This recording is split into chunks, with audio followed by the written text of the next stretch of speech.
ഞാൻ അഭിമാനത്തോട് പറയുമായിരുന്നു എന്റെ മക്കളുടെ ഒരുമയെക്കുറിച്ച്, യോജിപ്പിനെക്കുറിച്ച്. ഈശ്വരന് അത് ഇഷ്ടമായില്ലെന്ന് തോന്നുന്നു. ഇന്ന് എന്റെ മക്കൾ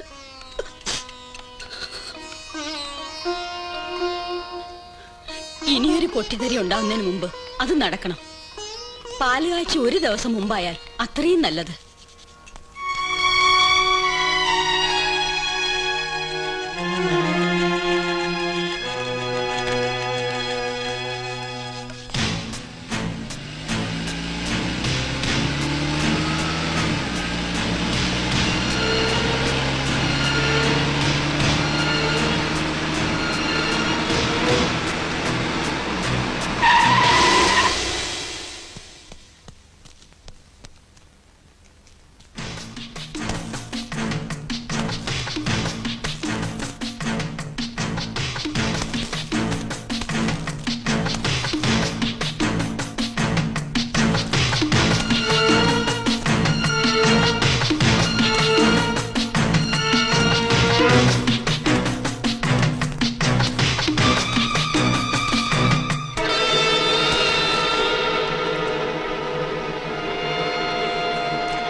എന്നെ ഓർക്കുന്നുണ്ടോ?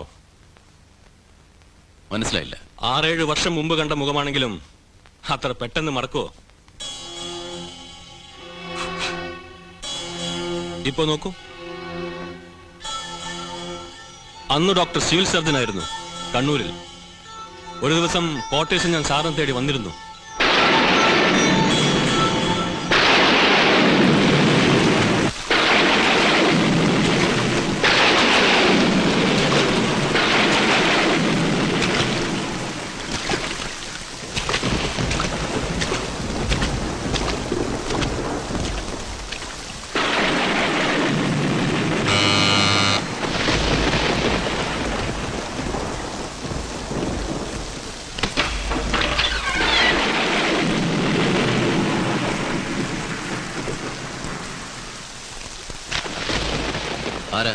പറഞ്ഞു വരുമ്പോൾ നമ്മൾ തമ്മിൽ ഒരുപാട് അടുക്കേണ്ടവരാ.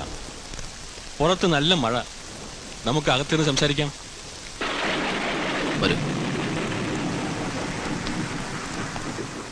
ഈ രാത്രി തന്നെ വന്ന് ബുദ്ധിമുട്ടിക്കണമെന്ന് വിചാരിച്ചതല്ല. പക്ഷെ എന്ത് ചെയ്യാം, ആവശ്യം എന്റേതായി പോയില്ലേ. ഇങ്ങനെയുള്ള കാര്യങ്ങൾക്കൊക്കെ നേരിട്ട് തന്നെ വരണം. ഇവനെന്താ ഈ രാത്രി വന്ന് വേദാന്തം പറയുന്നതെന്നായിരിക്കും ഡോക്ടർ വിചാരിക്കുന്നത്. അത്രയ്ക്കും ആവശ്യമായതുകൊണ്ടാണ്.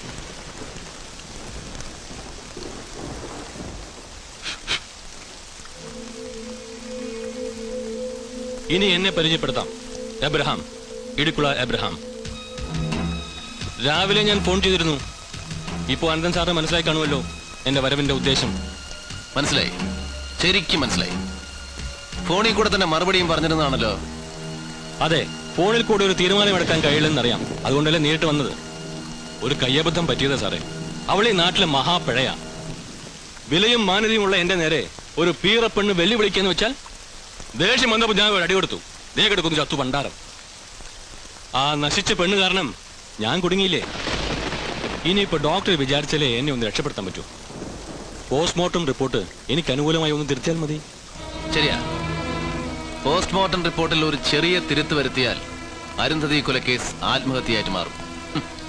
പാവപ്പെട്ട പെൺകുട്ടികളെ ബലാത്സംഗം ചെയ്തിട്ട് അടിവയറ്റിൽ ചവിട്ടി കൊല ചെയ്യുമ്പോൾ ഓർത്തില്ലായിരുന്നു ഇടിക്കുളെ താൻ കുടുങ്ങുന്നു. ഇനി ഇക്കാര്യം പറഞ്ഞ് ഇടിക്കുളോടെ നിൽക്കണമെന്നില്ല, പോയിക്കോളൂ. അപ്പൊ എന്നെ അകത്താക്കി അടങ്ങുന്ന? അകത്താക്കുന്നതും പുറത്താക്കുന്നതും ഒക്കെ കോടതിയാണ്. ആരെന്നെ നിർബന്ധിച്ചാലും ചെയ്യുന്ന ജോലിയിൽ ഞാൻ മായം ചേർക്കില്ല. ഞാനൊരാൾ പറഞ്ഞുകൊണ്ട് മാത്രം താൻ അകത്തായിക്കൊള്ളണമെന്നില്ല. ഡോക്ടർ അനന്തൻ, ഒരു സാധാരണ ഗവൺമെന്റ് ഡോക്ടറെ കിട്ടുന്ന ശമ്പളം കൊണ്ടൊന്നും ഇക്കാലത്ത് ജീവിക്കാൻ കഴിയില്ല. ബ്ലാങ്ക് ചെക്കാണ്. ആവശ്യമുള്ള തുക എഴുതിയെടുക്കാം. ഇതുപോലെ കുറെ പോലീസുകാർക്കും നാട്ടുകാർക്കും ഒക്കെ കൊടുത്തതാ. അവരൊക്കെ എനിക്ക് വേണ്ടി സഹായിക്കാമെന്ന് ഏറ്റിട്ടുമുണ്ട്. ഇനിയിപ്പോ സാറിന് ബംഗ്ലാവായിട്ടോ എസ്റ്റേറ്റ് ആയിട്ടോ വേണമെങ്കിലും. തന്നെ പോലുള്ള വൃത്തികെട്ടവന്മാരുടെ നക്കാപ്പിച്ച് വാങ്ങിക്കുന്ന ഉദ്യോഗസ്ഥന്മാരുണ്ടായിരിക്കാം. പക്ഷേ ഞാൻ അത്രക്കാരനല്ല. അറിയാൻ വയ്യാഞ്ഞിട്ട് ചോദിക്കുക, അരുന്ധതി തന്റെ വെപ്പാട്ടിയോ മറ്റോ ആണോ? Shut up you bloody rascal. അമ്മയും പെങ്ങളെ തിരിച്ചറിയാത്ത നീ എന്നോട് വേദാന്തം പറയുന്നു. കിടക്കടാ പുറത്ത്.